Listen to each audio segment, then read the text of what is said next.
Okay, everyone, so today, super exciting, I am going to show you how to submit a college application using the Common App. And just as a reminder, if you are applying to a college that does not use the Common App, you will go directly to that school's website. A lot of the information is going to be the same. You're going to enter information about name and where you went to school, all that good stuff. There will also be some additional steps that you'll take in Naviance, and there will be a separate video that shows you how to do those steps. Speaking of Naviance, the very first thing that you want to do before you submit a college application on the Common App is something called matching your Common App and Naviance account. So Common App and Naviance talk to each other, which is really easy. Basically, what it means is that we can link your accounts so that when you submit an application on the Common App, when you add a college into your Common App account, it shows up in your Naviance account, which is how I send documents like your letters of recommendation and your transcripts. So it makes your life a lot easier because you don't have to do as much stuff. Things will just kind of happen automatically. Now, I can't walk you through how to match your Common App and your Naviance account because my accounts have my fake practice accounts have already been matched, and once they're matched, you cannot unmatch them. But I will talk you through this process, and there are also written out directions on our HCHS College Counseling Google Classroom page in the document called Adding Colleges in Naviance and Submitting College Applications. So you can check these directions out there. It's super easy though. Basically, all you have to do is log into Naviance, click on the Colleges I'm Applying to tab, and when you click on that link, there will be a big pink bar right at the top of the page that says Match Accounts. You will click Match Accounts, and then it'll redirect you to the Common App website. You'll type in your Common App email and password, and everything should magically work and connect, and you're good to go from there. If you run into any issues matching your Common App account, please let me or Brian know, and we will be able to help you out. But let's get back to the Common App. So the first thing you want to do when you're ready to submit an application is make sure that the actual application is complete. So in the Common App tab, you want all of these on the side to have green check marks next to them. That means everything is completely filled out and ready to go and be submitted off to colleges. There is a Common Application Guide available on Google Classroom if you have questions about how certain things should be filled out.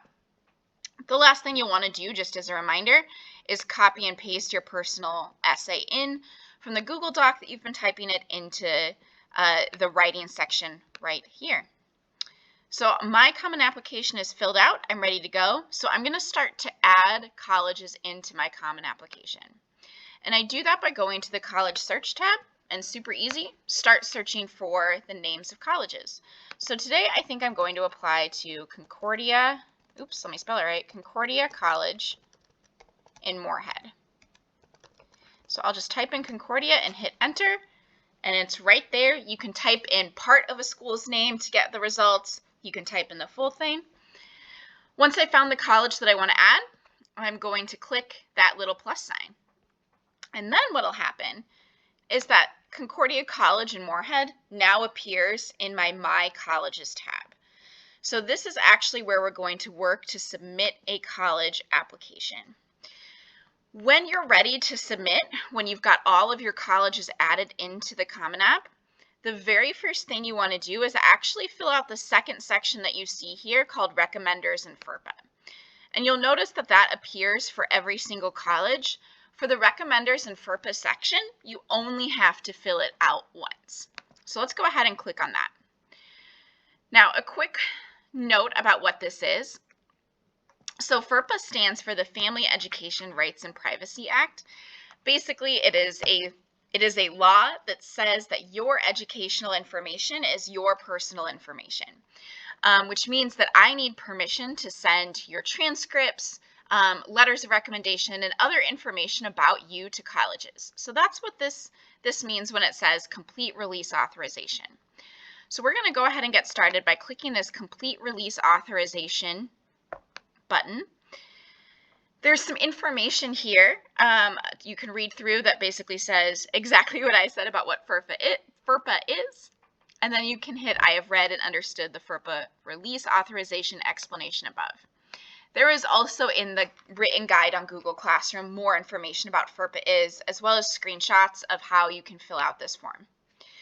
So we'll check this box that says I acknowledge that my academic information can be released. And then there is a question specifically about letters of recommendations. So once again, letters of recommendation, it's information about you, which means that you have a right to see it. However, when you're applying to college, it's common practice to waive that right, which means to give it up. It's assumed that recommenders are going to be more honest about you if they know that you are not going to see any recommendations. So it's common practice to say that you're giving up that right. It shows you have integrity. If you really, really, really want to see letters of recommendation, you can ask your teachers. They may give them to you after the college application process is over. But for right now, I strongly encourage you to put that you are waiving your right to review all recommendations. Then you'll just check this one box down here and sign your name and date. Then hit save and close. Easy enough. That section is now done. And so if we go back and look at Augsburg, we can see that there's also a green check mark for it there too. So like I said, you only have to fill it out once. Now, really important note, because the Common Application and Naviance talk to each other, you are not going to have to hit invite recommenders here. Your Common Application account is going to be matched with your Naviance. All that stuff will live in Naviance, and so you don't have to do anything extra on the Common Application. And you can even see right here, it says your school is using Naviance. Please contact your counselor, and they'll tell you what to do. I'm telling you what you need to do. You don't need to worry about doing anything extra on this page once you've completed that release authorization that we just did. So I want to walk you through what filling out an application will look like. So you'll notice that for every college, there's an additional section called questions.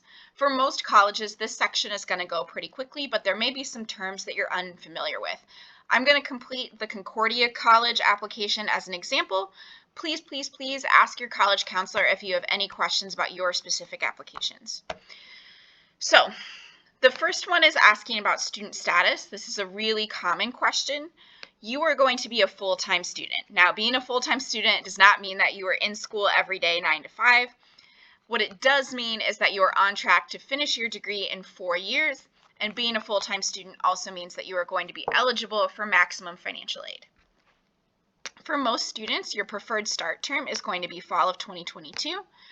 And your preferred admission plan. So this is where you're going to have some decisions to make depending on the college, and I would definitely recommend checking out the slides on Google Classroom called September Priorities. That's where all of the definitions about the different types of deadlines live. Rolling admissions is the only option that this college has, which just means that they are looking at applications as they come in. But remember, there's also options like early decision, which is the binding one. You commit to going there if you get in, and also early action, which means you are going to be a priority for financial aid. When possible, I definitely recommend applying by early action deadlines. But since we've only got rolling, we'll just choose that. Preferred residence during your first year. Obviously, if you plan on living outside of the Twin Cities, it'll be on campus. That's going to be the case for Concordia. There's lots of benefits to living on campus, even if you are in the Twin Cities. I'd encourage you to have a conversation with your counselor before you fill that section out. Preferred testing plan. So, as of right now, no one has taken an ACT. If you know you are registered for the ACT later this fall, if you told me you wanted to take it, then you can go ahead and put ACT. You'll be able to enter your scores in later. But for most people, you're going to put not submitting. Another option you might see is test optional, but you just want to make sure you're choosing whatever option to indicate that you're not going to send in your ACT scores. Most colleges are going to have a question about, do you intend to pursue need-based financial aid? That's a very fancy way of saying, are you going to fill out the FAFSA? And you want to put yes, need-based financial aid means financial aid that is based on your income. And then do you intend to pursue merit-based scholarships? Now, this one might be a little bit different for some schools. For some schools, if you click yes, they might have a drop-down menu for you to select the scholarship that you plan on applying to. You can do a quick Google search to see what those scholarships are all about and if you would qualify. Concordia doesn't have that option. It's just yes or no. More money is always better, right? So I definitely recommend putting like yes, you plan on attending or pursuing scholarships. If there's other options listed there, let your college counselor know and we can help you out. All right. So in the academics section, this is where they're trying to get an idea of, in general, what you're interested in studying. So I'm going to put that I am mainly interested in studying education, and I'm also interested in studying, let's see, film studies. You can put whatever you want here. This is not something that they're going to hold you to. They just kind of want to get an idea in general of what you're interested in. All right, next up is activities. This is not asking about activities that you've been involved in. It's asking about activities that you're interested in at Concordia. So you can pick as many as you want to. You can keep hitting, just add another activity. For right now, I'm just going to say I'm interested in photography and hit continue. Usually there is going to be a section about contacts that asks if you've ever attended Concordia in the past. And it'll also usually ask if you want to receive text updates about your application. That is totally up to you. If you check your phone more often than your email, you can definitely put this, but totally up to you. And then I would enter my phone number here, but I'll save that for later. And slowly but surely, you can tell I'm doing this on a school Wi-Fi. There's usually some questions about if you've ever had any relatives attend Concordia or work for Concordia or a different college. And then the last section, usually for every college, is going to be an additional writing section.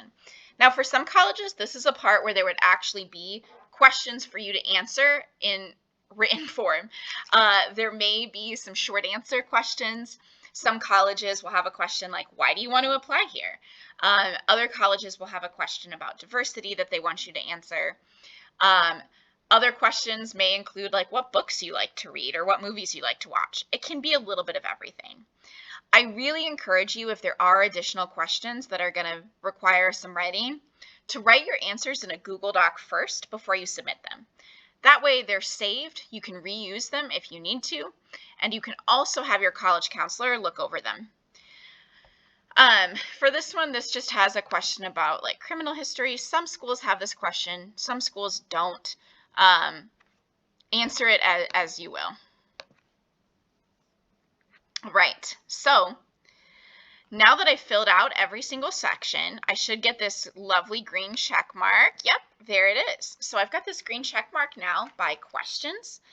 And the next thing I would do is hit review and submit. Now I have a practice account, so I'm not going to be able to show you exactly how to click the buttons, but on your real Common App account, there would be like a blue button right here that says ready to submit. You would be able to see a copy of your application, and then at the end, they literally give you like some green confetti to show that you've submitted to college. Thank you so much for watching this. Please let us know if you have any questions about how to use the Common App to submit college applications.